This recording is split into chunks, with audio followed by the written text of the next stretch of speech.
Wait, where? What? I'm in a box! Oh no, not the box. This is the Escape the Zoo podcast.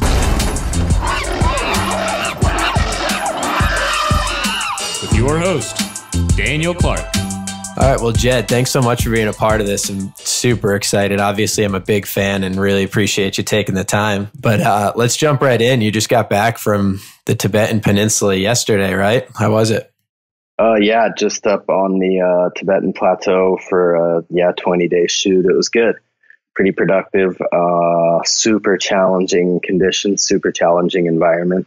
Yeah, really hard on the gear and everything else too, but especially the gear definitely took a beating. Really? Dust, really dusty, super fine dust, and constant wind carrying that fine dust around, and then cold and sunny and intense heat. And I mean, the sun produces intense heat while at once the temperature is cold and it's windy, and it's like pretty challenging conditions to work in for sure. Yeah. Can you kind of give a sense of like what the process is to get out there for folks who don't know exactly where the Tibetan Plateau is? Like, where are you flying into and how are you getting out there?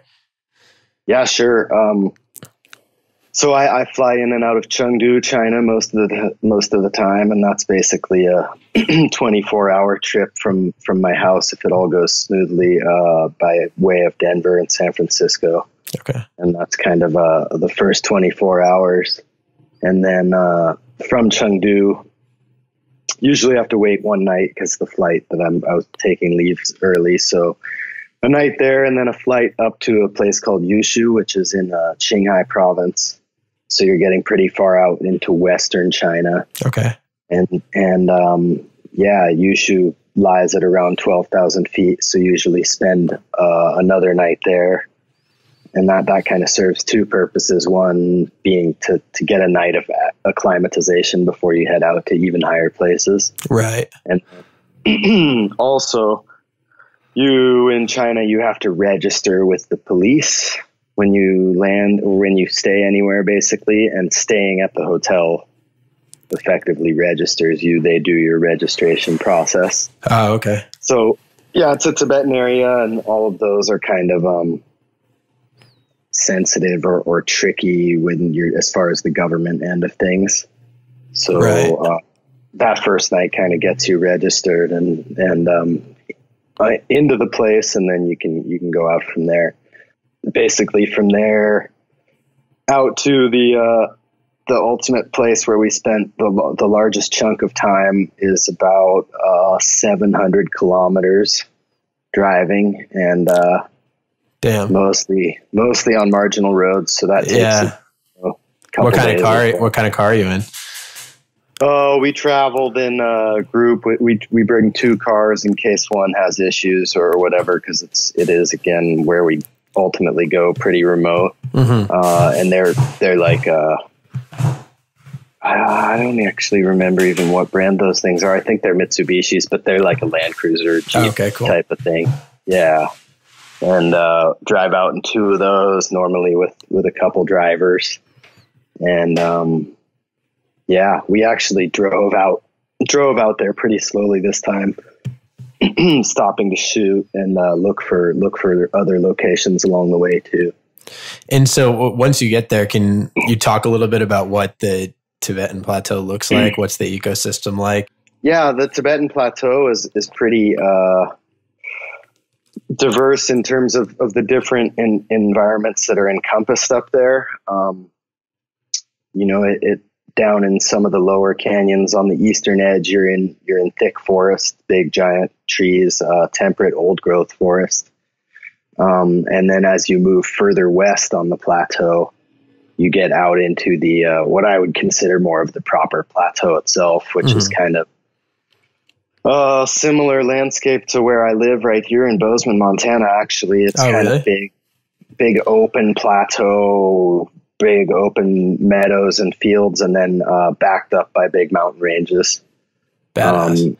Yeah, it's pretty wild. It's a comparable ecosystem as well to the Greater Yellowstone ecosystem, especially that western plateau. But the whole area, it's pretty wild, actually. You can almost go animal for animal and compare the ecosystem. Oh, really? As far as they've got wolves, we've got wolves. We have bison here traditionally, and they have traditionally wild yaks there, which are actually cousins, distant historical relatives of each other. Which, by the way, I saw some of those photos of yaks that you've posted since then. Those are some big, gnarly, badass creatures with the horns coming out. They're definitely the most intimidating of all the animals that I've photographed up there. And a lot of people think, oh yeah, you get close to a snow leopard. Actually, getting close to a snow leopard is really hard. They're really shy, really reclusive animals. They don't really, your most likely reaction if you try to approach a snow leopard is that it runs. Right. Wild yaks, they actually don't have anything to be afraid of out there. There's really nothing that can attack them. Smaller ones could get attacks for sure, and do get attacked by wolves, but that's about it. There's those big ones that are 7 feet tall and weigh 2,000 pounds. Nothing's really coming after them. Yeah, I can imagine. They are still, they have historically, definitely been hunted and been a bit persecuted in that way. They were shot for food and for they're competitors, right, with local nomads too. So there's a bit of a conflict there, but so they are actually pretty afraid too. They were much harder to approach than I thought they were going to be. Oh, really?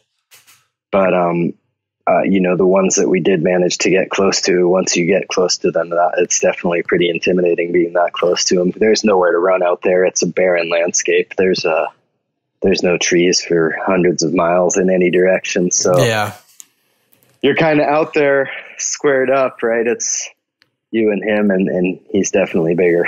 Yeah, it's funny. I went out to Antelope Island, just off of Salt Lake City, and they have a bunch of bison up there, and my buddy and I were going to photograph. And I mean, the last thing I ever would want to do is disturb a bison, but apparently I got too close to it, and it kind of made a quick, short charge. And going from seeing something that big that you're like, oh, this thing's docile and just chilling and would never hurt me, to it changing in a split second, I was like, holy shit, this is a scary animal. He's coming for me. Yeah, no, they're big. I mean, they're intimidating animals, and of course, I've studied and kind of know the signs of what they're gonna, how an animal's gonna act, and when I'm getting too close or anything like that. And definitely bison and wild yaks both, when they lift their tail at you, that's like a challenge. Yeah, that's a moment. Yeah, that's them letting you know that you are within their zone, that they would like you to be outside. Time to move on. Yeah. Yeah. So, no, it was pretty intense getting out there with the wild yaks, and the plateau itself, like I said, out in that part, it's just this barren landscape, and kind of similar, to what you would see if you went into Yellowstone National Park. They've got a Tibetan fox. They also have this similar red fox to the one we have, but the much more common thing to see out there is the Tibetan fox. Okay. Then we have a mountain lion. They have a snow leopard. Mm-hmm. We have a bobcat. They have a thing called a Pallas's cat, which is super close to equivalent. We've both got pikas. We've both got marmots. On the eastern end of the plateau, they've got a white-lipped deer, which is real similar to an elk in our ecosystem. Okay. They've got a couple smaller kind of deer out in that side of the plateau, a muntjac and a musk deer, which are both, kind of Labrador dog-sized deer. Mm-hmm. And then out on the western part of the plateau where I just was, they've got the churu, which is the Tibetan antelope. We've got the North American pronghorn, right, of course, which technically isn't an antelope, but they basically, ecosystem-wise, it's just really similar. They kind of fill the same niche as well. So you're traveling for 3 days, and then you're like, wow, this kind of looks like where I just left. Home, right? And I just came home. It just snowed 20 inches last night up in the Bridger Mountains right here. Oh my God, really? Yeah, crazy. So I was driving my daughter to school, was looking up there, going, wow, this place isn't bad either. Yeah, geez. Yeah, it's always nice to come home and know you're in a good place too. Yeah, 100%. You mentioned that the yaks receive some competition from nomads. Is there a large nomad population out there? There's not a giant nomad population. There's in the area where we just were at this time of year, there's no nomads actually. And I think that's why the animals are there. There is about a 2-month period when there's, the little grass turns a little bit greener. Mm-hmm. And during that 2-month period, there will be some nomads that move into the area. Okay. But out on the Western Plateau too, in what's called the Changtong in the Tibetan province, the province of Tibet itself, which is called the TAR, the Tibet Autonomous Region. There's out west there by Mount Kailas, if you've heard of that. That's that area there definitely has some nomads around, and there's just so little resource there that even a few nomads with the big herd, that's already a lot of consumption of the available fuel. Basically, it just straight up comes down to what's available. And nomads historically, of course, had a certain size of herd that they would maintain. It was all about subsistence. Right. But of course, now we got the modern world and the cash economy coming into play, mm-hmm. and that motivates people to have a bigger herd. Right. It's all about income as opposed to subsistence. So now you've got these herds that are larger than they historically were, and potentially more. On the one hand, there's more nomads going out of nomadic areas and into cities, but there are actually some people coming back to nomadic areas who've tried to go to cities and haven't really done super well. Right. So there's a lot of, there's a lot of animals out there. There's a lot of areas that are definitely getting overgrazed, and there's just not much available. So that's the trick is it's such a limited amount of growth. I mean, the place where we just were, Yenio ago, I don't think the grass was more than 2 inches long. Oh, really? The longest pieces, it's just like, when you look closely at it, it's mostly dirt and rock and then a few little sprigs of grass here and there. And it's kind of wild. The animals can find, especially giant yaks, big herds of them, somehow are finding enough to live on out there. But it's kind of wild. It doesn't look like there's enough for sure. Yeah, especially for an animal that big. Yeah, for an animal that big. And they've got the wild ass out there as well, which is, kind of a horse-sized thing. Small horse-sized animal, and then they're out there in solid herds too. Is that is that an endemic species, or is that something that was kind of just introduced through some of the nomads and stuff? No, those are all endemics and natives both on the plateau. The deer, the white-lipped deer, the wild yak, the wild ass. They're a brown and white. They're super beautiful. I'll send you some photos later. Yeah, I would love to check them out. They're gorgeous, and they, again, are in pretty solid herds. Traditionally, the biggest herds out there would have been the Tibetan antelope, the churu, which historically ranged, tens of thousands of them in the big groups. But they're mostly these days in the protected area within Kukashili and within the Changtong Reserve. Mm-hmm. And I didn't have permission to go in either of those, so I wasn't working in those areas on this trip, but I was kind of on the outskirts of those areas. Is it a similar size to Yellowstone too? The Tibetan plateau, the entire plateau is of course much larger mm-hmm. than Yellowstone would be. The protected areas up there, Kukashili and Changtong, if you take the overall contiguous area, it's much, much larger than Yellowstone as well. Oh, wow. Yeah, I would have to look to give an exact number, but roughly I would guess it's like 3 or 4 times the size. Damn. Yeah. And Yellowstone's a big place.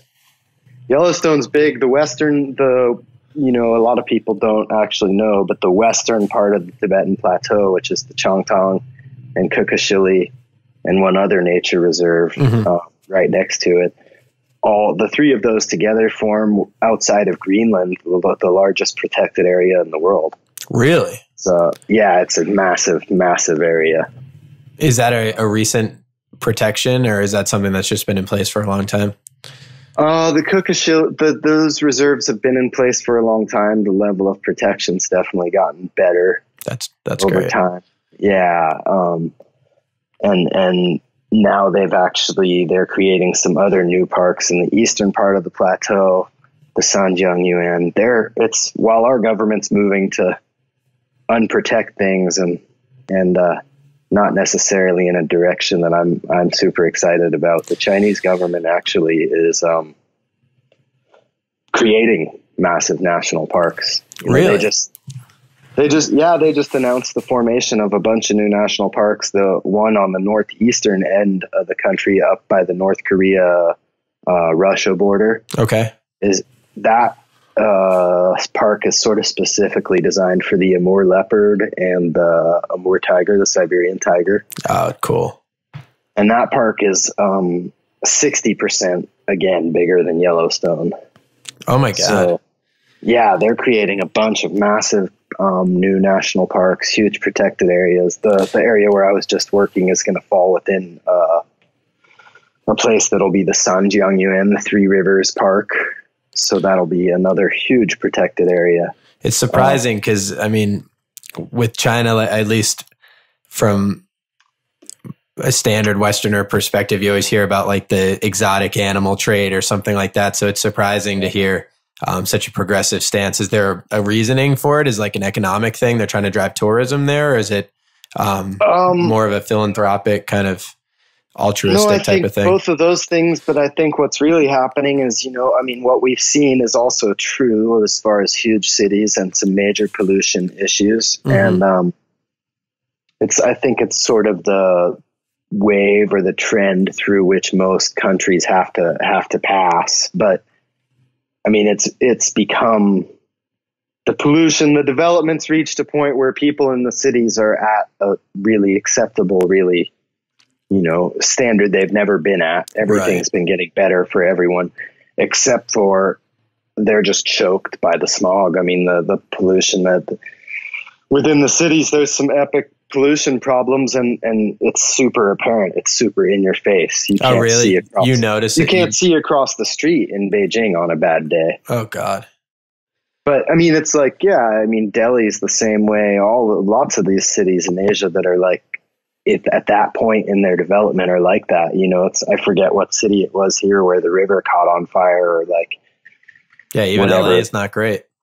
So when you get to that point and it's really in your face, that kind of inspires a reaction. And I think that's what's happening there, as people are realizing that they do need to protect some resources and have some,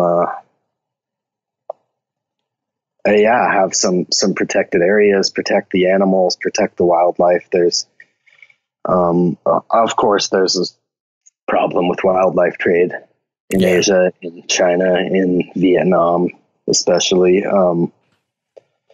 Even that is curbing a bit for sure. There's just through people being educated, really, through ad campaigns, Wild Aid, groups like that are running super aggressive ad campaigns and incorporate lots of Chinese movie stars and famous folks to say, hey, like, stop the buying. Yeah, even that, I thought the most telling example was, I think it was the shark fin soup, where Yao Ming did a campaign, and then all of a sudden shark fin soup, I don't know the exact number, but it dropped off like 80%. And it shows like a lot of times it is just an education thing, and you would think, oh, that can't be possible, but just disseminating that. I didn't even know shark fin soup was a thing, so it makes sense.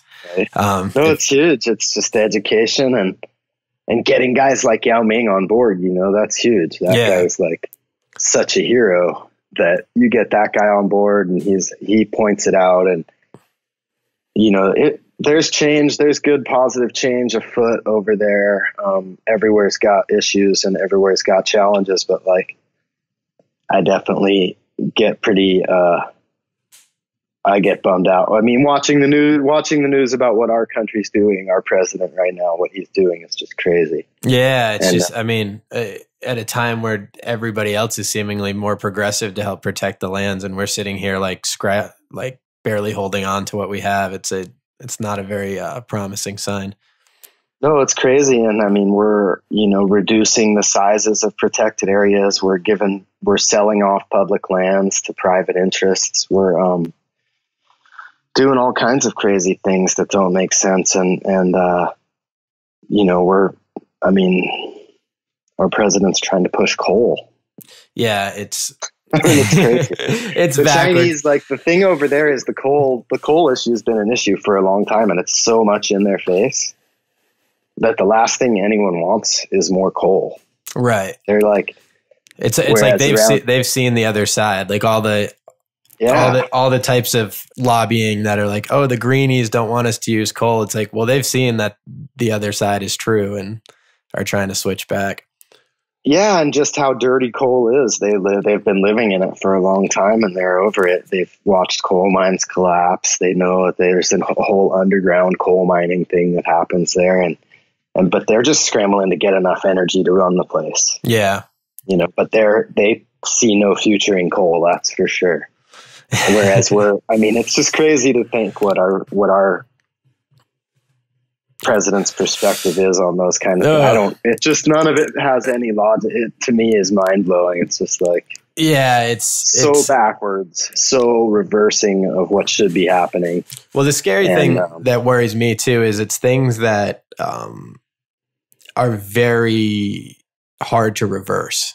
Like if you're selling off public land to a private interest, that's not something you can remedy very easily. If you're building a huge pipeline, that's not something that you can just take out when the next administration comes in. It's things that have very long-term effects, and that's what's troubling. But you're going to send me down a rabbit hole, so I gotta. No, I'm down. I'm already down it too. I'll come back out of it and just bring it back to where I started, which was sort of like, there's some places in the world where some good things are happening too, I guess is what I would say. Yeah, and I think that it's awesome hearing that it's one, not strictly like a financial decision that they're making. It's not strictly for ecotourism, but more somewhat in an altruistic way too. But also, just to know that the wildlife's getting protected is always a good thing in places that seemingly you always associated with the opposite, whether that's fact or not. It's just, that's the stereotype I've always had in my head. So it's cool to hear the opposite. Right. Yeah, no, I think that's kind of, I'm glad to be focused there in China right now and kind of telling a story that I think most people don't know is happening over there. So when you were headed to the plateau, was there a specific goal in mind? Were you going to film a specific story, or was it kind of you just wanted to get out there and get some good content? No, I am working on there's sort of both. I am working on a book project right now, doing a book about the plateau. Okay, cool. Yeah, and the ecosystem up there.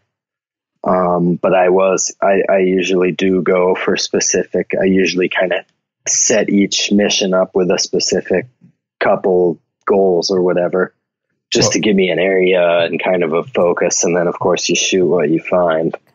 On like, I went in November, was on the eastern edge of the plateau, and we were hoping for the white-lipped deer rut. Mm-hmm. That's sort of we missed it. We were actually probably 3 weeks or a month late. Oh, really? It's really hard to get information up there. There's not really good, no one studied scientifically those deer very much. So there's very little reliable information available about when or where. And is it typically the same every year, and you just didn't have enough information, or is it something that fluctuates too? Or do you not know that? Well, it does fluctuate based on the area and based on the herd, and just like the rut. The elk rut here varies, in terms of peak dates every year by a little bit. They're affected by moon cycle, weather, all kinds of different factors. Right. But no, I think the rut timing I had was probably just like it was a little off. And I think in some areas it probably would have been right. Mm-hmm. It didn't actually, I mean, it wouldn't have mattered if I knew the right timing, because there was a Congress meeting in October and I wouldn't have been able, they wouldn't have let me in that area at that time. Okay. When sensitive government things happen, areas get shut down, especially Tibetan areas. Even wild areas like that? Yeah, any area. It's just about anywhere where you kind of get to, there's usually someone around, right? You got to get to a road or an access point.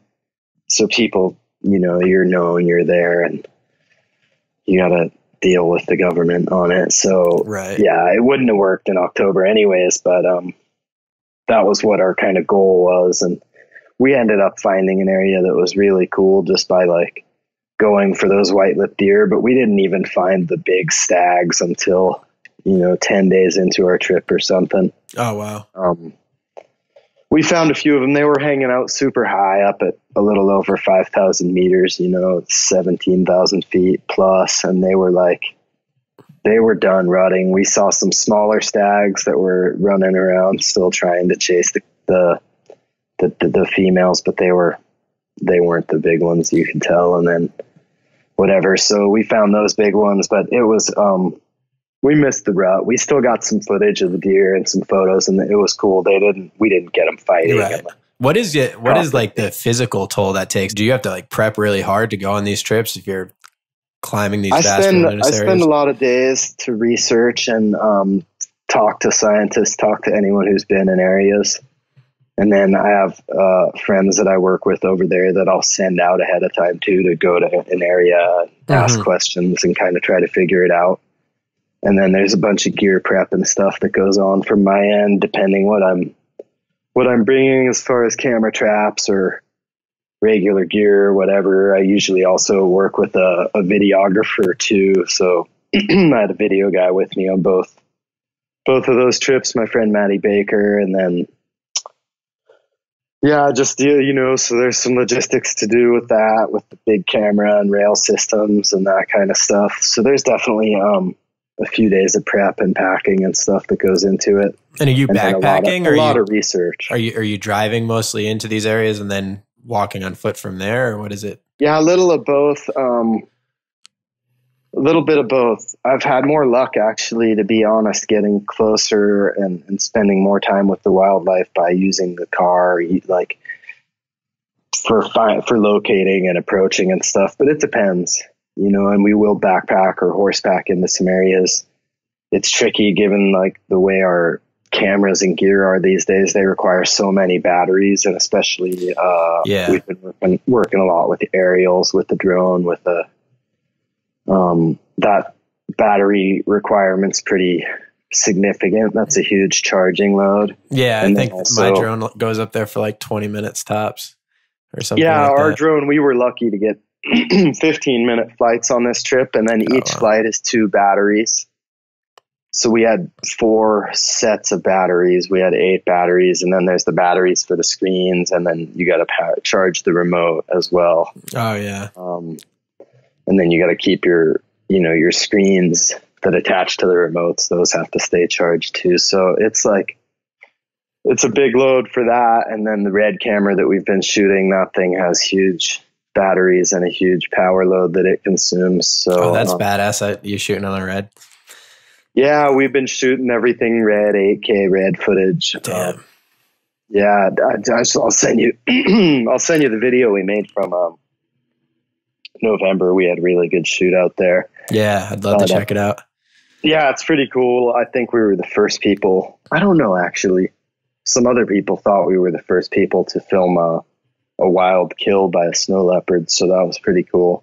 Whoa, let's talk about that.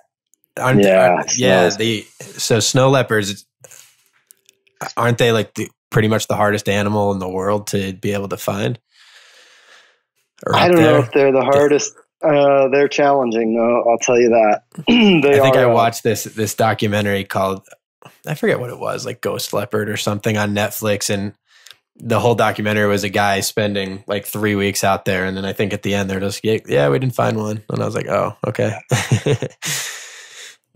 Before I started like really going after them specifically as a photo mission, I had spent 20 years in the Himalayas, 20 years in snow leopard country. Okay. For us. And I had seen two, both from like super far away, super random sightings, but even that seemed like everyone said, "Oh, you're doing well."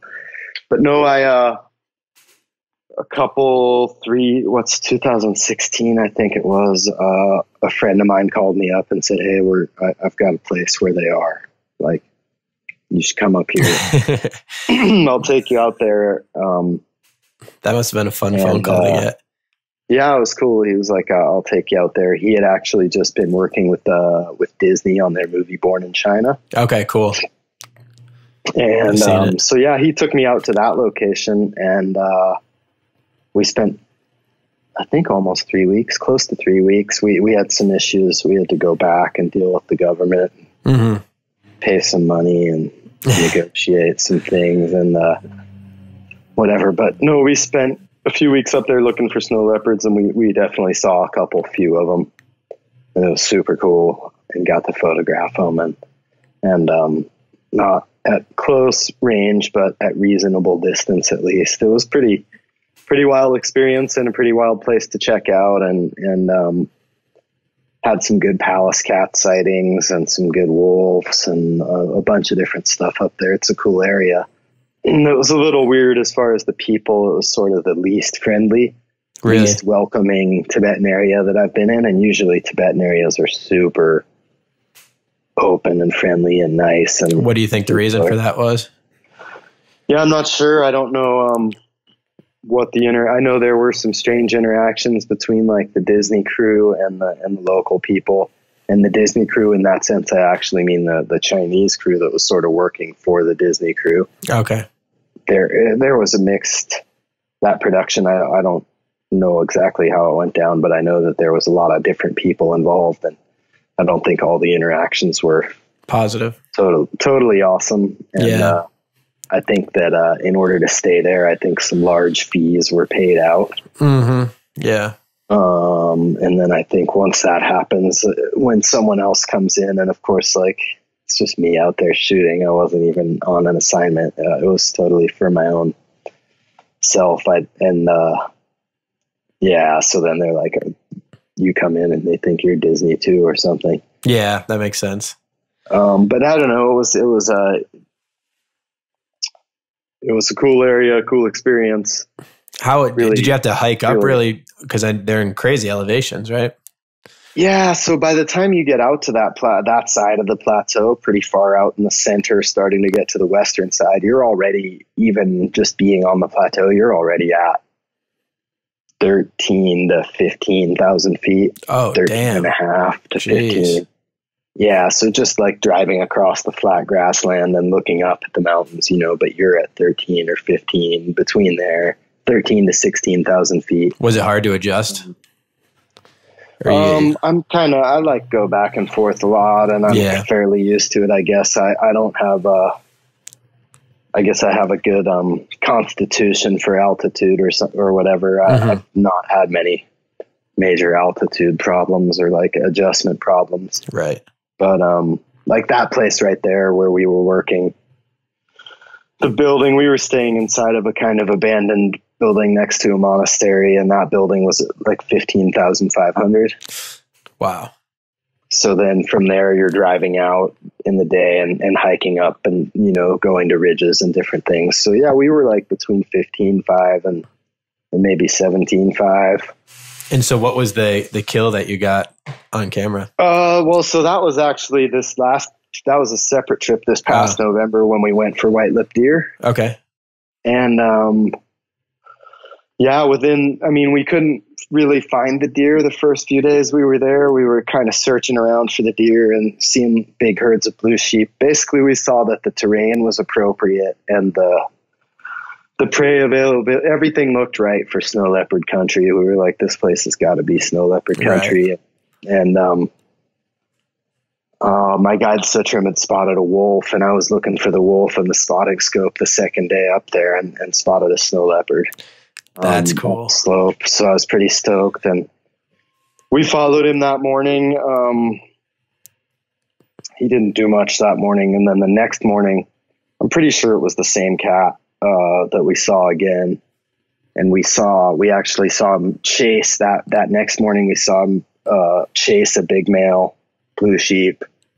Wow. And he just missed him, dude. He was so close. You'll see it in the video, but he wiped out on a corner. Basically, he had a herd of blue sheep coming right next to him, and he jumped out of the rocks and chased one. And wow, it's an impressive chase scene. It's pretty cool and he just missed on a corner. He wiped out the snow leopard fall. Actually, if you review it image by image, frame by frame on the red camera, you can see him actually slide out and totally land on his side and then land back up onto his feet. Really? But otherwise, if he didn't do that, he would have had that one right there. But he missed that one, and then he went and walked off into the rocks, and we lost him again. Basically, they're really hard to see. They're in the rocks. They're next to invisible. They're like the most camouflage animal right that there could ever be. Like if that thing, when he stops moving, super hard to see. So that's so cool, we lost him again, but the next morning we found him and we saw him, and then we lost him in the rocks. And then the next thing we saw was just something rolling down the hill. And it was super cool. It was he had actually hit a sheep and was rolling. The snow leopard and the sheep were rolling down the hill. Do you have that? Do you have that? Oh, yeah. Film? Wow. We have it. And it looked like at the time, I was pretty sure the snow leopard and the sheep were rolling over each other. Yeah. And I was like, oh, dude, the snow leopard is going to be hurt. It's crazy because they rolled, couple hundred. They rolled like 600 vertical feet down the hill. Oh my God. Like just tumbling down a super steep grass hill. Jeez. And I was like, what? The snow leopard is going to be, hurt. Messed up, yeah. Anyhow, it's crazy when you go back and review the video and you see, or like the still photos, and you go frame by frame. It's actually the snow leopard rolling the sheep down the hill. That fast? You can tell it's like part of his tactic. Really? He's jumping around in circles as the sheep is actually rolling, and he's like grabbing it by the neck and then flipping it over for another roll, and basically by the time that sheep stopped rolling, about a couple broken legs, so it was really easy then for the snow leopard to subdue. Right. It just stood there and held its neck for a minute or two, but the sheep was it had just fallen hundreds of feet and been broken in the fall. Dude, it was a pretty savage attack. Yeah. What's going on in your head when you're watching that? Are you just like, I can't believe that I'm able to see this? Is it like, are you just like, oh yeah, for sure.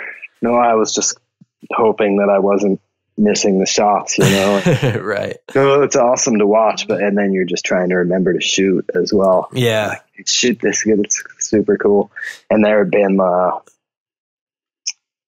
had been interacting with a local official who had driven up the road right before that. So there were some moments of scrambling to get back to my camera and get things going. But, yeah. No, it was cool. It was, we have photos and video of the whole thing. And then the snow leopard, having subdued the sheep, then he pulled it up onto this cliff right there and laid down with it and just like rested for a while before he ate. And that was cool too. It ended up being a really good, place that he had put the sheep, where there was a ridge that the leopard and the sheep were on, and then another ridge over where I climbed up. Oh, okay. So I was actually that afternoon able to approach, and I went, super slowly and super, I was worried he would run away. I don't want to chase him off as kill, right? They need the food. The energy that's expended for sure is, got to be recouped. So but in close coordination with my buddy on the road and with the radio, walking slowly up the hill and letting the leopard get used to my presence and know that I was What distance coming. are you talking? Like at the end, we were probably 75 yards from the cat or something. Oh my God. Wow. That's close. But it was cool because there was a dip between us, so there was a sense of security for the cat there. Right. It wasn't like, because that would be like as the crow flies our distance, but actually to get to him would have been. I mean, of course, yeah, we weren't trying to get to him, but he knew that if we were trying to get to him, we would have had to climb down this thing and up another thing, and so it felt, I think, safe for the cat. You know, right. I spent that afternoon up there with him and got him used to me being there. And then I came back up the next morning at sunrise, and the cat was still there. I figured the cat would be there. That's like how snow leopards operate. They usually make a kill and then they eat on it they stay with it usually, and they eat on it for a couple days. Is there any competition similarly? Like, I remember I saw an elk carcass in Yellowstone, and I think there was a wolf, and then the grizzlies were coming in, and then you'd see the birds flying and the coyotes trying to get in when they could. Is there anything like that over there too? It's kind of the same. Like if a snow leopard makes a kill, that's why, the snow leopard will stay with it, because otherwise the birds, the vultures and lammergeiers and buzzards will decimate the thing really fast. That's a cool looking bird, a lammergeier. I saw your photo of them. They're really cool, super unique birds. They usually come in the last. They come in like usually after the vultures have their squabble and their fight and stuff, and then the lammergeiers come in last and pick up the bones. Yeah, they're bone specialists. It's pretty cool. 90% of their diet is bone usually. Really? Like, would they suck the marrow, or it's like they can actually digest like? They eat the small bones. They can just straight up eat the little ones, and then the larger like leg bones and stuff, the big bones the long bones with lots of marrow, they fly high with them and drop them onto rocks and crack them open, and then they land there and eat them. It's crazy. That's badass. Yeah, it's pretty wild. So yeah, up to around 80 to 90% of those birds on the plateau, those lammergeiers, their diet is bone. Wow. Yeah, and so what's the have you released that footage yet of the snow leopard? No, we haven't put that footage out publicly yet. We made a little trailer, a little sizzle reel, and I'm actually, I have a conversation later today to talk to some people about buying some of that footage too. So the guys who did Born in China are working on another production in China right now. So I've got a meeting with those guys. Oh, very cool. That footage. Yeah, that's a good series. See where that goes, or movie. Yeah, it was okay. I really liked the footage, and the storyline for me was a little too anthropomorphized. Yeah. Which, I mean, and I understand why it is or what it is, and that's good, but the footage was epic. Yeah. Hats off to those guys for the footage they got, and the places where they worked, it was super, super cool stuff. Is it a pretty close-knit community? Like, do you know most of the people just because of the work you do that film that? Most of the people working in China or whatever, I'd say I know a lot of people. Yeah. For sure. I'm not as tied into the community in the US and Canada and stuff as I probably should be or whatever. But I do know most of the crews working there in China for sure, and in the Himalaya in general. So yeah, my community more is like my background's in whitewater kayaking, and my community of folks that I'm with is usually more from that area. Right. I've seen some photos. There's a lot of crossover of that too. It's pretty wild too. The photos on your site of the whitewater kayaking, is that you going off of those waterfalls?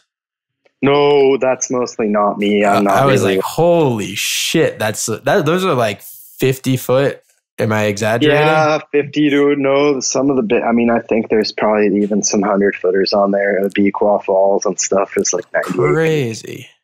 Yeah, I myself was like, I kind of maxed out around like 60 feet.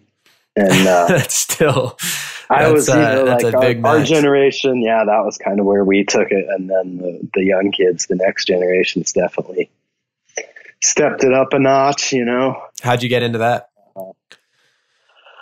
My father's a whitewater kayaker. I've been a whitewater kayaker since I was a kid, and that's kind of how I started in the Himalayas too. I went over there kayaking. I saw a social studies teacher, had a lot of photos of Nepal and taught us about Nepal, and I saw a lot of rivers in the pictures, and that kind of sparked my interest. Yeah. So yeah, I went over there and continued to go over there as often as I can for whitewater adventures as well. Very cool. Yeah, I kind of started working in China as a whitewater guide and adventure tourism development guy more than anything else. Oh, really? We were in the beginning of the 99 or 2000, we went over and did a 3-month exploration of the parallel rivers in Yunnan province. Okay. So that's the Mekong and the Salween and the Yangtze, all three, and the Irrawaddy's right on the side of them too. 4 rivers that flow within 60 miles of each other. Oh, wow. And they flow parallel to each other, and then they diverge on separate courses again, and they go separately to different oceans. Yeah, so we got hired basically by the Nature Conservancy, who had just started in China, to come over and do an assessment of those rivers and see what the potential was for ecotourism development. Okay. Especially as far as whitewater rafting, which I had worked in a lot to support my kayaking habit. Yeah, for sure. So we went over there with a group of us, and we did a 3-month assessment of the rivers there, and spoke with the local governments, and basically just checked it all out. And then we actually chose a couple sections that were appropriate and started running trips and training locals how to run trips. And the goal was to kind of foster a whitewater industry. And has it taken off? Not really. So on the specific sections of river that we chose, they've all kind of been dammed now. Oh, really? So we were a tiny bit late, and we had kind of, we had hoped that there might be some, basically in the States, whitewater definitely inspired a lot of conservation, like the Grand Canyon, the Middle Fork of the Salmon, places like that otherwise might have dams in them. Right. Were sort of saved by whitewater. And we had sort of hoped to foster a similar movement there in China, but the timing was a little wrong. Yeah, just a little late. We were a little late, but also in terms of their development, I don't think we could have been much earlier. Mm-hmm. So there was just getting to that point in time where society had developed to where there was disposable income, and people were starting to do adventure sports and getting more into hiking and skiing and biking and those kinds of things. And so yeah, it was just a little bit, all the timing was just a tiny bit not in the favor of those rivers surviving without dams. But hopefully the Salween still doesn't have major dams down in this section in Yunnan, so hopefully that can be a spot that stays free flowing. We'll see. What does it feel like to send it off of a 60-foot waterfall? Like, is that something where you're just like, all right, like I got it. This is from a very lay person's perspective, but to me, it's like, you just kind of going down and you're like, all right, I'm just going to send it and hope for the best. No, there's definitely more of there's definitely more, especially the dudes doing it today. They've got a lot of technique to it. There is degree of, there's some control and stuff. I mean, definitely when we first were figuring it out or like starting to run bigger waterfalls, there was also definitely a degree of experimentation. Yeah. With varying degrees of success, but I think lessons were learned and the techniques were refined, and like the guys who are running those waterfalls today, there's a lot to it. There is a definite there's a lot of technique and calculation and so when you hit the water, how deep do you go under, or does it kind of just land flat? Yeah, so there's two options, right? When you're running a waterfall, which would be exactly that. As far as when you land, you could either follow the water in, or you could land flat, like ski jump it type of thing. Right. So those are sort of the two options. And as the waterfalls get taller, of course, you definitely need to start following that water in more so than getting out. Right. And that's kind of like probably right around 30 feet where that dividing line happens. But so then when it gets bigger, then I would say around 30 feet, you definitely need to start going in with the water falling. You're trying to go straight in with the water as you can go. Jeez. So, and that definitely varies as to how deep you go based on so many factors: the size of your boat, the exact angle, the size of the volume of water coming over the drop, all kinds of factors. You know? I remember the first time I ever watched a video of a guy who was sending it off of a waterfall that big. I thought something was going terribly wrong. Like, I was like, how? I mean, I was like, what is he doing? There's no way he's going to make it out of that. And then sure enough, the entire video was guys doing that. And I had no idea that was, I couldn't even fathom that was a possibility. Right. It's a lot like skiing too, right? There's just like, when you watch what people do these days too, it's, oh God. Yeah. I mean, it's huge. Yeah. Even just like the local skiers at the local hills around here. Yeah. And like the guys now that are like using those squirrel suits and flying around. Right.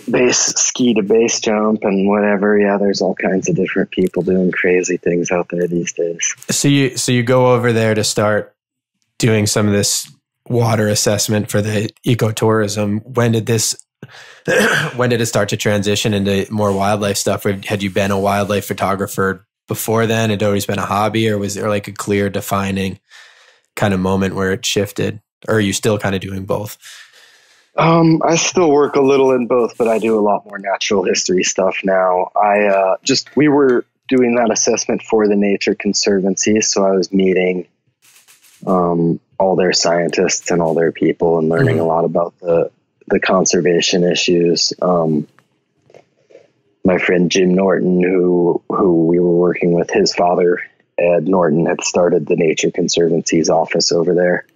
And they're both like super smart, major conservationists. Right. So I was just learning a lot through that process about the place and about the wildlife and about all the things I didn't know about the place. And through that, I got interested in sharing that more with the world. And then kind of around the same time, I met Paul Nicklin, who's a pretty famous natural history photographer. My number one hero in the world. The guy's amazing. I wake up every day and I'm just like, can't wait for Instagram stories to see what he's up to. You're one of his 4.2 million followers. I am like a very dedicated follower, but yeah, he's huge. Yeah. So I met him while I was working on a whitewater story, and he was working on a different story. And, I started working for him as his assistant for a few years. Oh, really? I didn't know that. That's amazing. Yeah, so I met him. I was like shooting a kayaking story up in British Columbia, and he was shooting a story on the fast water tidal movement areas in the BC coast. Okay. And we ended up doing a story called Life in the Fast Zone for Nat Geo. Okay, cool. So that was what he was working on. He hired me to be his assistant for that story, and then I worked with him for a few years after that. We did spirit bears, and we did a couple trips in the Arctic. Wow. A few different stories. So yeah, I worked for him, and he basically said, dude, you got to get out there and share some of these important stories that are happening in China. Like, I don't know anything about it. So I guarantee you most people don't know anything about it. Right. And is that what led to Wild Wonders of China? And can you kind of explain what that is? Yeah, sure. I mean, it's, so that was Paul, that kind of just led to me being more, actually getting some funding and doing a couple different, shoots in China and starting to really focus on natural history there. Right.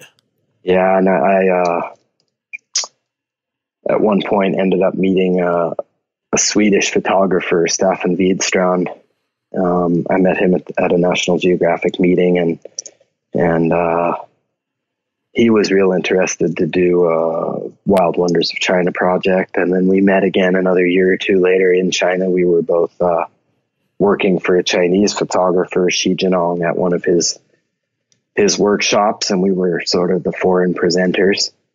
So, we met there and discussed the Wild Wonders of China project and kind of started putting it together. And he and his colleagues had done a Wild Wonders of Europe project. Okay. So sort of based on that model, we started working on the Wild Wonders of China project. Can you talk a little bit about like specifically what that is? Sure. So the goal is basically to have a large mass scale multimedia communication with the world, and especially with the Chinese people themselves, about nature in China and conservation in China.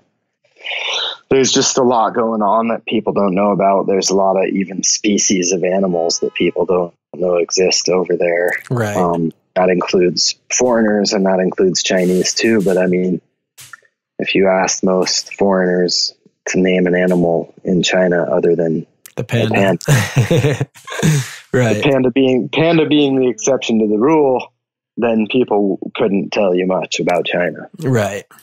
And it's an interesting one as far as the panda. That's like a personal pet peeve a little bit. I love pandas. They're as cool and they're super cute, and they're neat animals. But they're actually, from an evolutionary perspective, kind of a defective animal.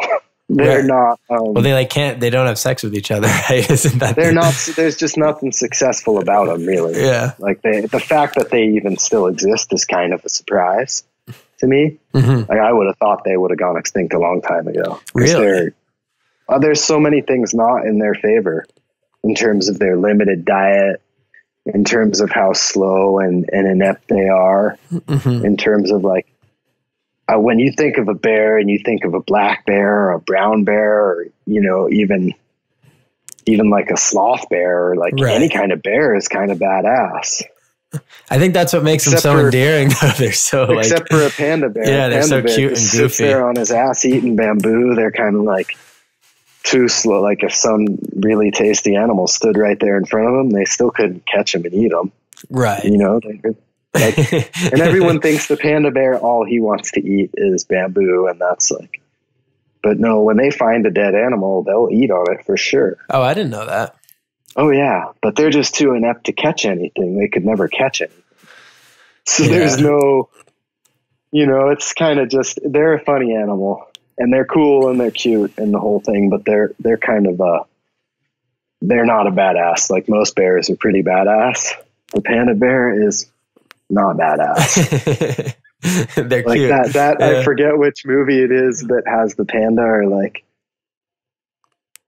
Panda Inc. or whatever, but that like cartoon depiction of a panda is pretty accurate. I mean, if you go to the panda breeding center and you check them out, they're like, they're super cute and they're super cool, but yeah, they just sit there and eat. But when you say like you're surprised they're still surviving, is it because of, I mean, seemingly you're thinking their habitat, if they're just munching on bamboo all day, it's okay because there's a lot of bamboo. Is it something where it's more of the human introduced factor that they don't have bamboo is surprising that they're alive, or is it more than that? Because the thing with bamboo is it goes through mass die-outs. Okay. So all the bamboo in a zone will die out in 1 year, and then there will be no food. So for an animal that's completely dependent on that food, that's not a good thing. And then the other thing about the thing about bamboo is like it has no nutrition value. Right. Like for those guys to get enough bamboo, they have to sit there and eat it all day. Just incessantly. I mean, there's not much to it. When you're walking down trails and you find a big panda poo, right? It looks like they took a bunch of bamboo and smushed it ground together. it and mushed it together, and like there it is. Right. It doesn't. It's like it doesn't digest. Do they have a sense of, this might be way too detailed of a question, but like why evolutionarily they just became their diet was so singularly focused? They, I don't know too much about that. I don't think they do. And I don't think that they haven't. There's actually a lot of debate. I have a Chinese professor friend who was one of the first guys to study pandas. Mm-hmm. And he came to the US a few years ago and he was super keen to catch and dissect a raccoon because there's a lot of debate with the panda about whether it's actually a bear or more of like a big overgrown raccoon. Oh, okay. In terms of its whole inner workings. And so this scientist, Professor Pan, who's the head of the department there at Beijing University, he was super keen to dissect a raccoon. Did he do it? Oh yeah. And what did he? We did all things with the raccoon, including cook up some legs and taste them. And the raccoon is not a tasty animal. No, I wouldn't guess. Apparently there's a way in China, a place where they cook them in a way that is, but. Well, I feel like a lot of meat, it's like it tastes from what they're eating, right? And raccoons get into some stuff that I'm not down to be trying. Well, so the raccoon we caught was off a dude's corn farm out in kind of central eastern Montana. So that was okay. He wasn't like a city trash raccoon or anything, okay. But he was still nasty. Raccoon cooked on the Weber grill is definitely not a tasty. Oh, no. Yeah. Thanks for letting me know. No, he didn't come to a conclusive opinion, but they're definitely somewhere in between on like the comparison range. But they're not like, it's just interesting. The other bears are also, you just kind of think of them as such a badass animal, a polar bear, a grizzly, black bear, right? And then the Tibetan brown bear is like super feared. Oh, really? And then the panda bear is kind of like this big, cuddly, goofy bear. Are pandas dangerous if you went up and like to a wild, large panda and just went up and tried to approach it? Like, could they do damage? In my experience, if you tried to approach a wild panda, he would run away. Really? And you would never find him. But I think, of all the stories I've heard, I've only ever heard of 2 people that got bitten by a panda. Mm-hmm.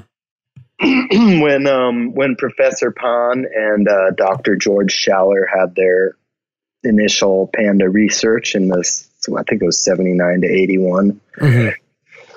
They had a camp in panda country, and while they were gone, the people maintaining the camp started feeding one of the pandas. Okay. And then that panda later, when people were there, came and they didn't feed him, and he was pissed off. He ended up taking a bite on someone's leg or whatever. Oh God, yeah. So that was that's like the one instance, and I've heard of one other dude that like stumbled upon a panda while he was out looking for honey or something, and just surprised it. Yeah, and just got a minor bite or whatever. I haven't heard of anyone like being killed by a panda or whatever. You mentioned it being kind of like a pet, not pet peeve, but like sore topic. Is that because so much attention is thrown on them versus the other animals that might need help? Yeah, just because I think it's just such an overdone animal, the panda. I think it's really like there's a lot of focus on a panda. Right. While most people never even heard of lots of other big, charismatic, super cool animals from China. Can you throw out, do you have like a... That's sure, like a takin, for example. Most people have never heard of a takin. I've never heard of a takin, yeah. What is it? It's like an 800-pound animal. Really? Closer, kind of related to the muskox, and then / the goat family. Those kind of a split between those two families, but it's a big giant. It's not related to bovine, but it would almost look bovine. You might guess it was bovine related. Okay. Yeah, they're a crazy animal. I can send you some photos. They have, George Schaller described their face as being like looking like a moose that got stung by a bunch of bees. It's got a long nose with kind of a... Wait, is it like a tapir? No, but it could. The face could almost have a little bit of resemblance to its appear as well. Okay. And these guys live in the mountains. They have habits kind of similar to an elk, actually. You know, they'll hang out in groups of 10 to 30 in the wintertime, and they'll gather up in the high meadows in the summer to eat grass and fight and mate. Oh, wow. And, they're agile. They can move around on cliffs like a sheep or a goat. You know, they're pretty impressive on steep terrain, but they're big.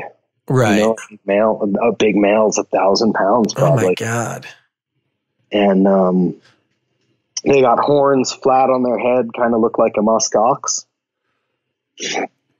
And how do you spell it? And Takin. Wow, I'll have to check that out. I've never heard of that. Yeah, they're a cool animal, and they range. Their southern end of their range is in Bhutan, in the Himalayas up there, and they kind of range up all the way into central China in the Qinling mountain range, and they change colors as they go.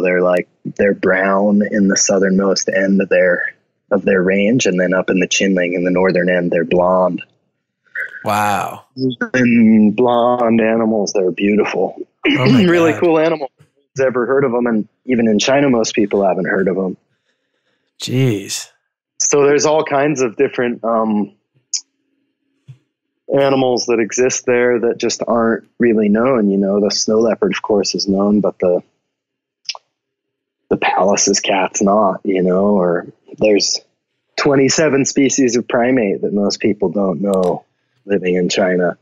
You know, and most of those are super endangered. Some of them critically endangered species. You know, Right.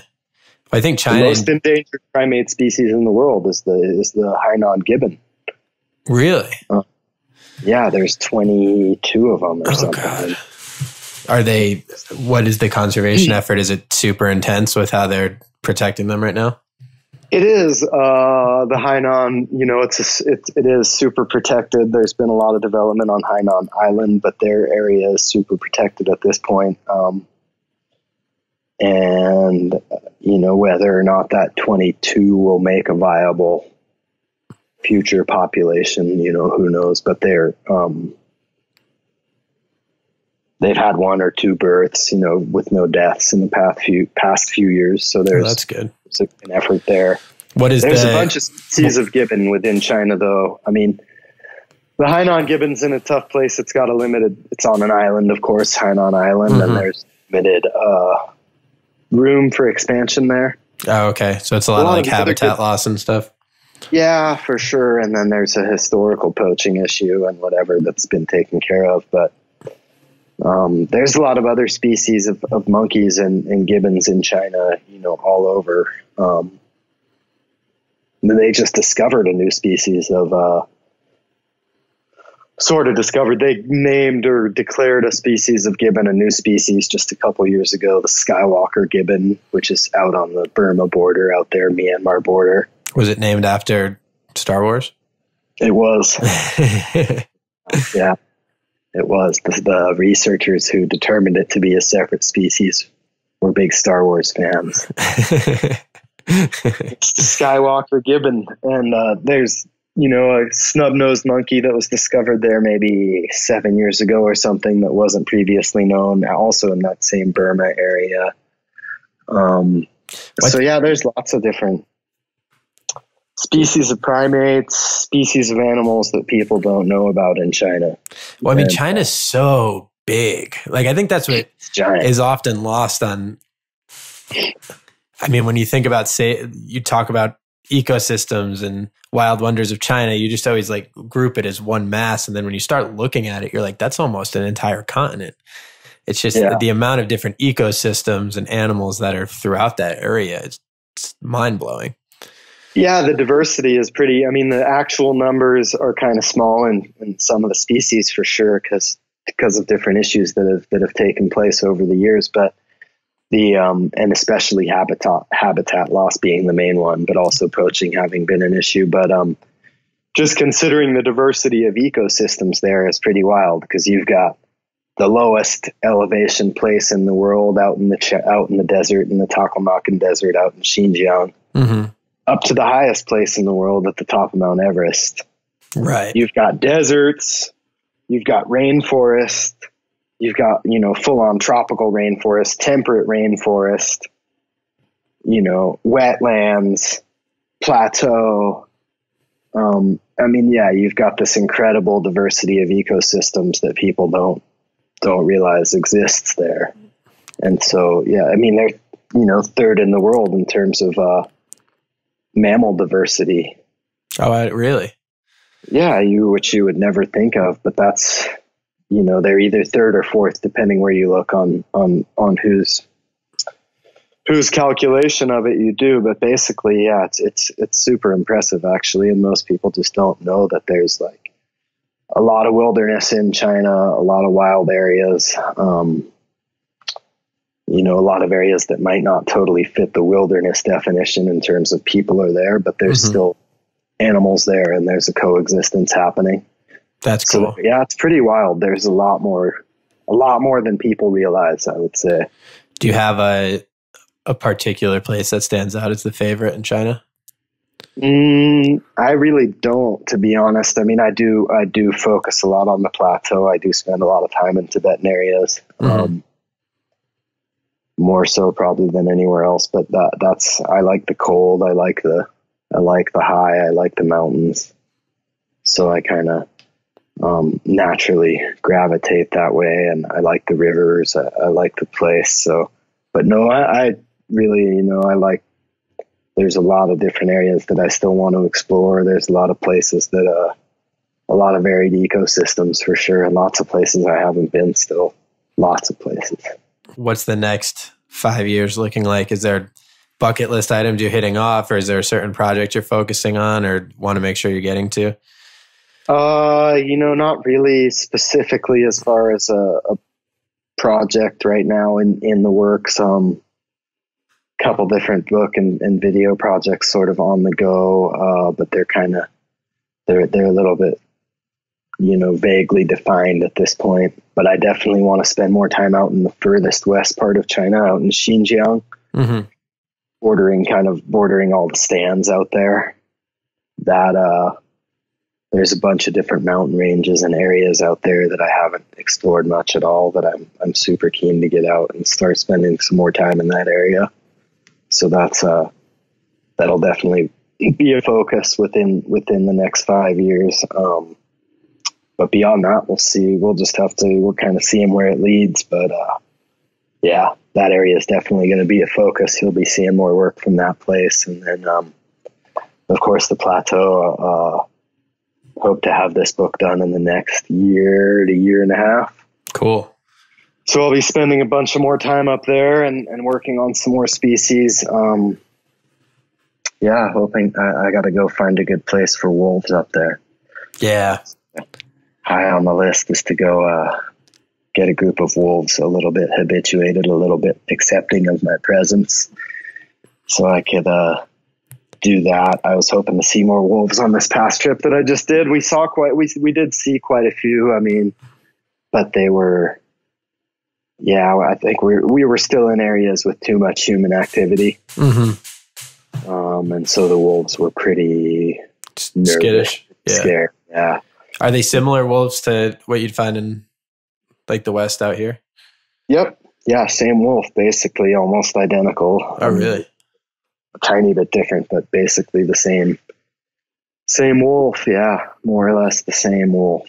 So what does that mean? Get accepted in, or get them habituated to you? Is there like a level to which you think you could achieve that, or what would be like the dream scenario?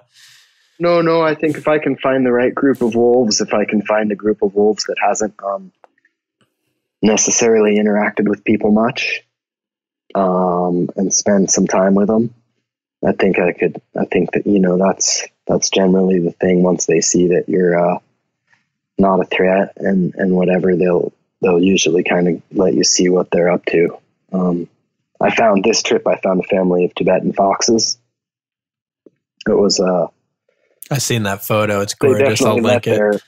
They let their guard down with us. It was cool. It took a few days of working with them and being around them. And one of them was cool right away. And then the other ones, it took some time, but yeah, it was clearly a group that hadn't interacted with people much, so they hadn't been messed with much, and they were cool. So it's kind of, you know, they're dogs, and so it's just a pack of dogs, right? You gotta make friends with the dogs. The dogs gotta know that they're.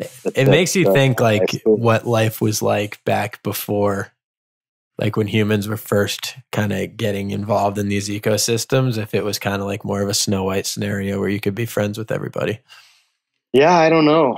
I think a lot of it definitely wolves. You know, I think most animals definitely learn behaviors. You know, like the takin were hunted and heavily. You know, they were eaten for a long time and whatever, and they were super skittish. Right. And if you go to like a protected area, protected park, whatever, most of those times you can walk pretty close to the takin. They don't care about you much at all. Right. You know. And it's I definitely think a learned thing. I mean, I found a place with tons of foxes on this last trip. I was pretty interested to shoot foxes, Tibetan foxes. And, we found a place that had so many, but they were all super skittish because it was a place with a lot of people. And I think they've just been like, you know, interacted with people who weren't friends with them. Yeah, they suck. Yeah. So, you know, and then when we got out to a place with really few people and then found a group of foxes and had a few days to sit with them and stay low and not make a lot of noise and not move much and the whole thing, then you know, they pretty much relaxed and did their thing and let us be there and photograph and film their daily life. And that's sort of the key, you know. The goal is to film their behaviors and of course you're trying to get them to act as if you're not there, to do their thing and let you have a window into their world for I think that's like a misconception when it comes to wildlife photography sometimes, where it's almost, I mean, there are those times where like you just are there, right place, right time. But through my conversations on this podcast, what I've been finding is that right place, right time comes when you get a lot of time with the animals. And the more you can kind of get them used to your presence or accepting of your presence and just kind of hanging out there for days on end is when the good stuff happens. Yeah, that's the key. I mean, and that's what it is. It takes a lot of time as much as anything else. And that is totally when the magic happens, is when those animals accept you. And it's not, you know, my friend Matty, these were his first couple wildlife shoots, and sort of at first he was sort of this like, yeah, let's sneak up and get him mentality, which is what you would think. And I think what a lot of people think is what's happening, but it's, well, first of all, like there's no sneaking up on a snow leopard. Right. They know you're coming. They're like, they can smell you from a mile away. Even if you're downwind, they've seen you, they've heard you. They've like, by the time you get there, they know a lot about you. Right. They've been watching for a while. So, but it's just I mean, if you sneak up on something and then pop up out of nowhere and then there you are, it usually doesn't work well. Right. Yeah. It's more a matter of like slowly going in and, really, you know, like, yeah, letting those animals get used to you, letting them know that you're there, but you're not a threat. You're, you know, I think they actually can sense, they can smell what you're feeling. Like if you feel afraid or whatever, they smell that, they can see it, they can sense it right away. If you're aggressive or like overly much trying to get at them, they can sense that right away too. Right. So it's a matter of, yeah, it's a slow approach. It's a lot of time. It's a lot of research to even find where you're going. And then it's a lot of like understanding too what animals are telling you or what their movements, what their behavior is telling you. You know, a lot of people, how do you work closely with the bear? Aren't you afraid standing there with a snow leopard or a wild yak or whatever?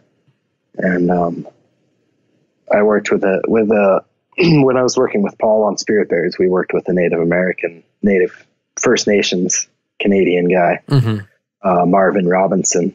And Marvin, the first day when we were out there, was like, he saw me, you know, and he could tell I was kind of afraid of the bears or nervous or whatever. And he was like, dude, that's not going to work. Right. You know, when you're scared, when you're nervous, when you're whatever, you give off a scent. It was like, without even seeing you, those bears smell that you're afraid. It was like, that doesn't work. You got to be in a comfortable place. You got to relax and be cool with everything. When you're relaxed and everything senses that, they'll relax and be cool too. He was like, but you can't set the tone. You have to set up a tone of being comfortable and relaxed and cool. And then everything else will too. You know, but if you go out there and you're weird and you're nervous or you're strange, those animals can tell right away. And it's counterproductive actually to what you're trying to do, you know? So that was a huge lesson for me, and definitely one I've tried to adopt and really espouse myself. And you know, I learned that from Paul too. It was just like, be cool with those animals and they'll be cool back. Was it something that was relatively natural to implement when you started thinking that way, or is it kind of a learned behavior? No, I think it was pretty natural once he explained it, you know, and then you're like, oh yeah, you probably do like send off a pheromone or whatever that says that you're, you know, ultimately we're wild animals of some kind too. Right. Yeah. So I know it was it was super easy, I think, for me to adopt and kind of start acting that way. And you know, that shoot right there, Spirit Bears, was super helpful for that because we were hanging out with the bears a lot. I've seen some of that footage and it was like, I mean, you couldn't have been more than 20 yards away from them at some point.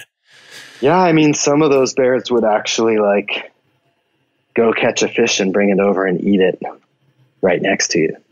Just drop that fish on the ground. Like, they could go anywhere. So it's not, I mean, you know, they'd come over and eat it like 5 feet away from you.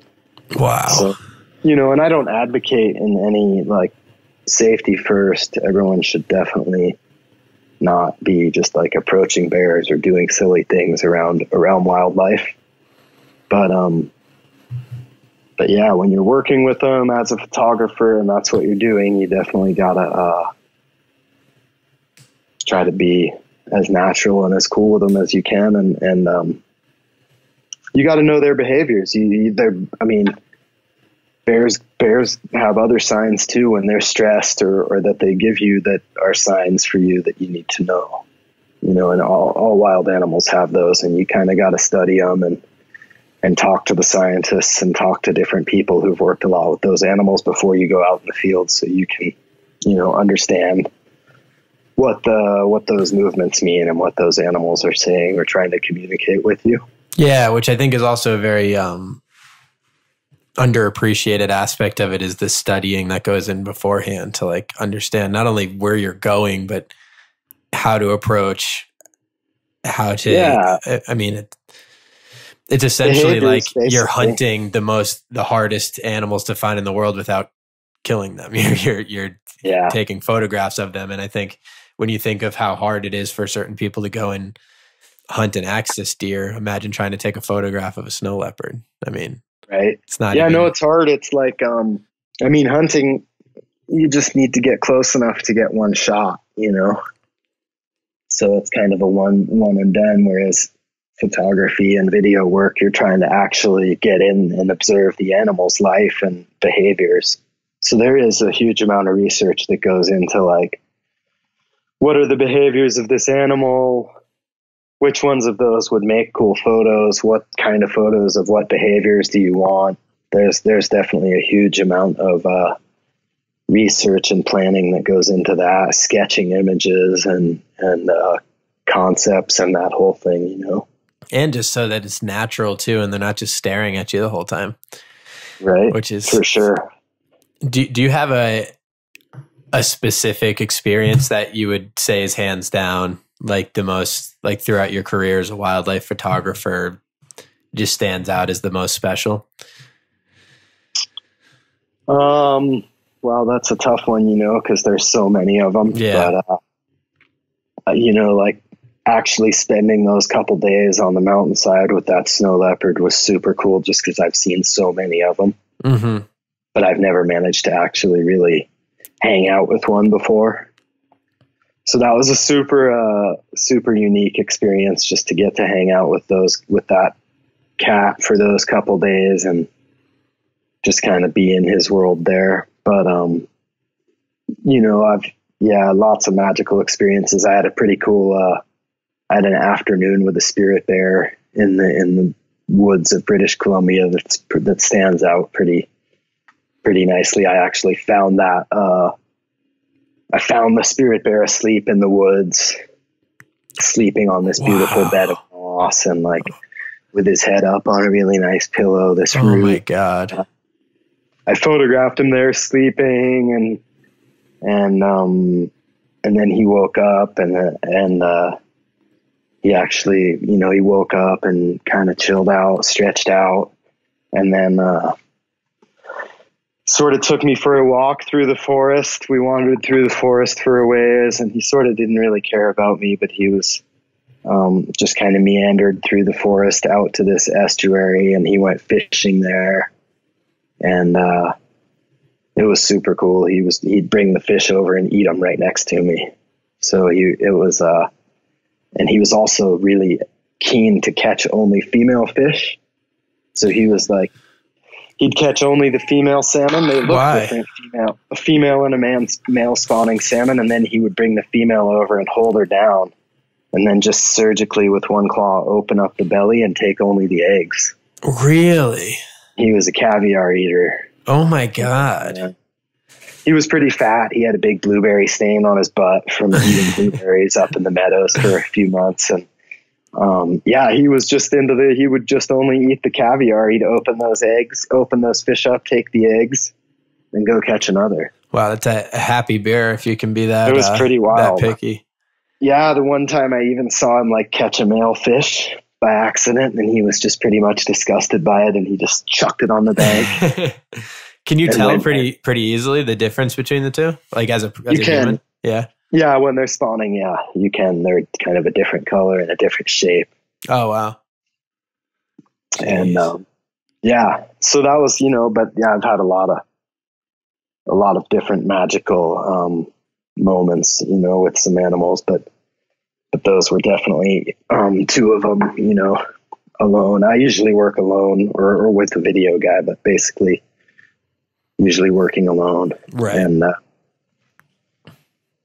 so most of those times have been alone with the animals somewhere in their environment. Having done that and spent so much time alone with wildlife in their natural environment, and this is more of a philosophical question, so I don't know if there will be a defined answer, but do you think there's a common misconception that people have about wildlife in general and just the human relationship to wildlife? I mean, there's definitely a lot of misconceptions, and I think it varies a lot depending on the animals and stuff, but I think there's certainly with the predators, especially, there's just this huge misconception that they're just like killers, or whatever, whether it's, around where I live, let's say, for example, specifically wolves. Mm-hmm. People are crazy, and it's like the most polarizing debate of all time is the wolf issue around this ecosystem, right? Right. And I think, people think of wolves as these killers or whatever. But actually, like wolves or even a mountain lion, they spend more time playing and sleeping and whatever than doing anything else. Right. Right. There's a lot more socialization and hanging out and whatever than there is running around killing of things. Right. Yeah. I also think that's the thing too, is like, it frustrates me when people, it's like viewing the act. I think people become so disconnected with what food actually is because of like big industry that you forget that like when you're eating a burger, like you're essentially doing the same thing. You just don't have to be a part of the violent act it took to get that animal. So it's like you're kind of doing the same thing that you're upset about the wolf for. Completely. And around here, there's a lot of competition, right? Because people are elk hunters and wolves are elk hunters. Right. So that's the huge issue. They get better at hunting. Yeah. And I don't know. I'm not. Yeah. The whole thing is kind of a crazy polarized debate where people just are like super one-sided, super oh, the wolves got to go or the wolves got to stay. Or, what is it for? Is it for like the concern over their own safety, or is it livestock? no, or is it's more wildlife. It's more livestock. Yeah, wildlife, killing livestock or whatever. But it's actually, I mean, people are just crazy about it. It's not even like it gets to be beyond just any issue. It's more like it's like abortion or some other just like polarizing issue, you know, where it's like the actual issues are kind of lost in the debate, you know? Yeah. I mean, I just launched the trailer for my documentary today on the overpopulation of feral cats in Hawaii. And it's a very similar thing where there's all these cats around and nobody wants to hurt a cat, but there's also cats that are killing critically endangered animals and have a parasite that's killing monk seals. And it's a debate that needs to happen because it's an important debate and it's a sad, tragic story. But the level of personalization that people oftentimes associate with the debate and how personally they take the discussion, it sometimes elevates beyond the debate, which right, you lose the issues themselves. Yeah, exactly. It just becomes it becomes about the human conflict and winning the argument more than actually helping the situation. Right. And I mean, that's kind of the deal with wolves around here. It's this crazy thing. And no, I think there's a lot of misconceptions about wildlife for sure. The Tibetans, at this time of year, every year they go out into the mountains and dig a thing called caterpillar fungus. And it's a major, probably the single largest economic factor in Tibetan areas, you know, is this caterpillar fungus. It's this medicinal, it's actually the moth, the larvae, you know, the caterpillar of a certain kind of moth that lives at high elevation on the plateau, and they go around in the dirt and they get overtaken by a fungus that consumes the body of this caterpillar, and then the fungus takes the shape of the caterpillar. Oh, wow. So it looks like a caterpillar, but it's a fungus. Okay. And it grows a tail. It grows out of actually what was the head of the caterpillar. It grows a tail. Bizarre. That sticks up out of the ground and looks like a piece of black grass. Interesting. And they're worth, you know, $3 to $15 a piece. What? How many are there? Is there a lot of them? Thousands and thousands. Yeah, they're sold by the pound. A pound of really high-end ones has like 900 caterpillars in it. A pound of like small, lower quality ones might have 2,000 caterpillars. Wow. And does it have proven medicinal benefits, or is it more of it's being studied. There's a couple of universities in the States studying it right now, but yeah, I mean, it sells for like $2,000 a pound? 40. No, you can't get a pound for $2,000, $10,000. Wow. They're like super expensive. It's crazy. Oh my God. Have you tried it? I have, and I don't know. They're more of I think they're some kind of anti-inflammatory, to be honest, but I don't know too much about them. I mean, I don't, you know, but what I do know is that the caterpillars live in the mountains in the same place where the wild animals all live. So every year around this time, all the Tibetans go to the mountains to collect these things. And every year around this time, in at least one place, maybe in a couple places, someone gets killed by a brown bear. Mm-hmm. Because they're going around in the bushes looking for these pieces of grass, and they startle a brown bear. Right. And it's tragic. It's super sad. I mean, you know, a guy died just now while we were over there. It is super sad. It's a bummer. But of course, it's not the bear's fault. And bears aren't really wanton killers. They don't want to kill people. They don't want to eat people. They actually don't want anything to do with people. Right. But the misconception over there is definitely different. And there's this huge fear of bears and this misunderstanding of bears. And yeah, bears wake up out of hibernation and they're super hungry. They're going around looking for things. They break into people's houses because their winter houses aren't occupied when the bear comes out. They're down up there. Or there's summer houses in the area where the bears come out, right? Mm-hmm. But they're down at their winter house. The bears break into their summer house because it smells like a party in there. Right. And sometimes it is a party in there. There might be a bunch of butter and a bunch of sampa or a bunch of dried meat or whatever. So they do break in, and if there is a party to be had, they have it. And so, yeah, there's like amongst Tibetans, there's definitely a misconception about brown bears and what they're actually trying to do. Yeah. Versus, it's not like they're actually out to get anyone. But if you're out there digging caterpillars and whatever, you startle the wrong bear, it definitely could go poorly for you. Right. So yeah, there's huge misconceptions, I think, about animals and what they're actually trying to do and what their real personality is like, or whatever you want to call that, but yeah, because the sad reality is like most people only interact with animals or hear stories of animals interacting with people when the animals are in extraordinarily fearful, strange situations. Like 99% of the time, they're not even seeing a human. So, depending on the species, obviously, but you hear about a brown bear that kills a human, and then everybody associates that with their behavior, when in all reality, that bear's probably been alive for 30 years, and that might have been the first interaction it's ever had, that it was scared by a human in that situation, and to judge their entire demeanor based on that one moment is really hard. And obviously that's not taking away from the fact that it's a tragedy if somebody does get killed by a bear, but no, there has to be some give and take, right?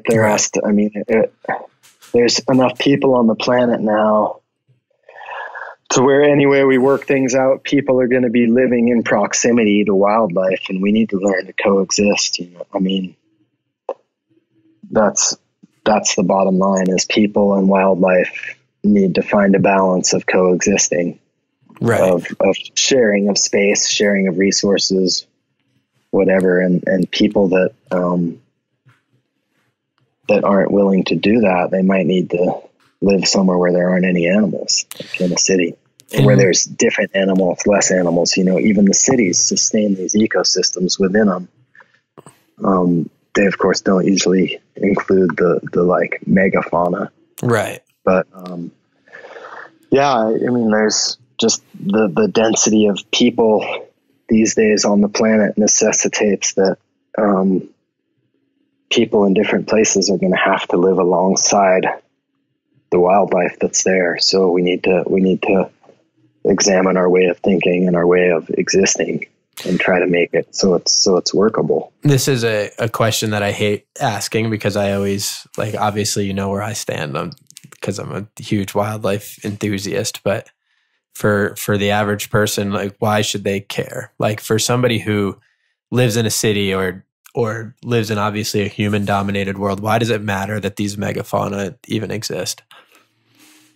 I guess for several reasons, but the maybe the primary one, the simplest one, is we all need the same resources. We all need clean air and clean water and food.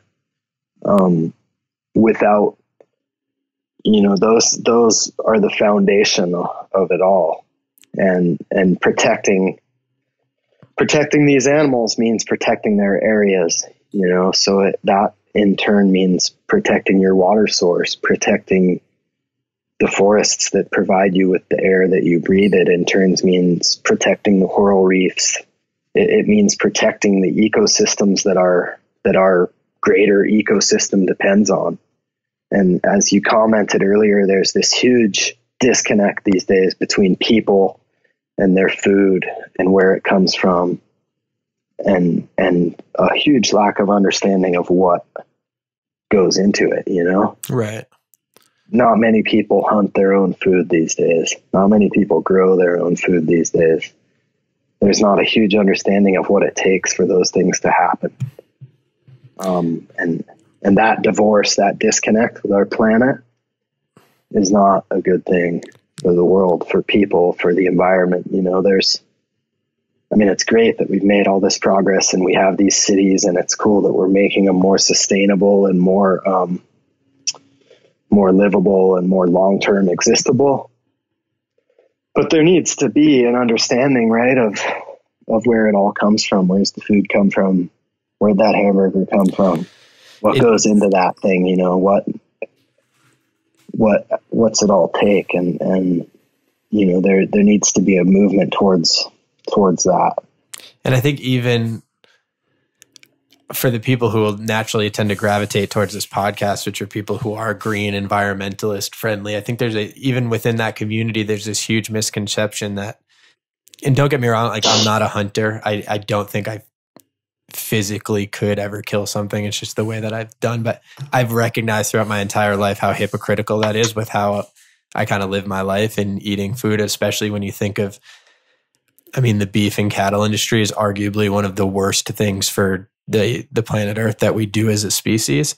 And there's this like kind of hammering about how bad hunters are and how like you can't take the life of these animals when like from the hunters that I know that do it on, I mean, there's ethical hunting and there's other forms of it, but for people who are going and killing feral axis deer, the understanding of being out in nature and what it means to take that life and what it means to consume the entire animal and use those things, there is like a certain level of connection that you get through doing that helps you understand your balance and place in the world a little bit better than if you don't want to be a meat eater, that's okay. But like, I think ostracizing people who have that connection while you're eating a beef that's emitting all this carbon into the world and you're still killing a poor cow that never even lived a life is an equally, if not worse, bad thing. And I'm part of it. Like I'm not saying it, but it's just such a huge disconnection we have as a species. Yeah, no, I totally hear you. I kind of sensed or like that I didn't grow up hunting. I was historically not from a hunting family, never owned a gun or whatever, nothing. I actually, I guess it was maybe 8 years ago now, kind of that conflict got to me enough that I actually decided I was going to become a hunter. Really? And I went out and I bought a gun and I learned to hunt. And I kind of don't use my gun much anymore. I'm a bow hunter these days. And I was actually going to say that, like, not to make, I mean, I have a really hard, I don't like guns in general. So that's why, like, I'm talking about this, and the last thing I'm trying to do is elevate that. But that's why I really respect the bow hunting angle of things. Yeah, I wanted to eat meat. I do eat meat. And I have a daughter, a 6-year-old daughter as well. And I actually started, I hunted a deer in Oregon, and then I went and hunted feral pigs in California. Oh, okay. And, and then these days, basically, I bow hunt. I try to get an elk each fall, and usually an elk and a deer, and or an antelope or whatever, and that feeds the family, for a year, feeds the family and friends. And seems like the normal, like around here where I live, I think it's a pretty ethical, pretty good way to go. There's a lot of wildlife. It's well managed. Yeah, and I mean, it definitely is a pretty heavy act, right? It's a pretty, there's some emotion behind it, when you kill an elk, a big, beautiful bull elk or whatever. It's like, wow, that thing. Right. You walk up to it after it's passed away, and there's an intense moment there. And I'm definitely always super thankful for that, and spend a moment with the animal and give thanks and whatever before the processing starts. But yeah, that's how I do it these days. And I definitely actually feel more connected to it, Yeah. And I think I'm stoked to feed my daughter that meat, and I know where it's been.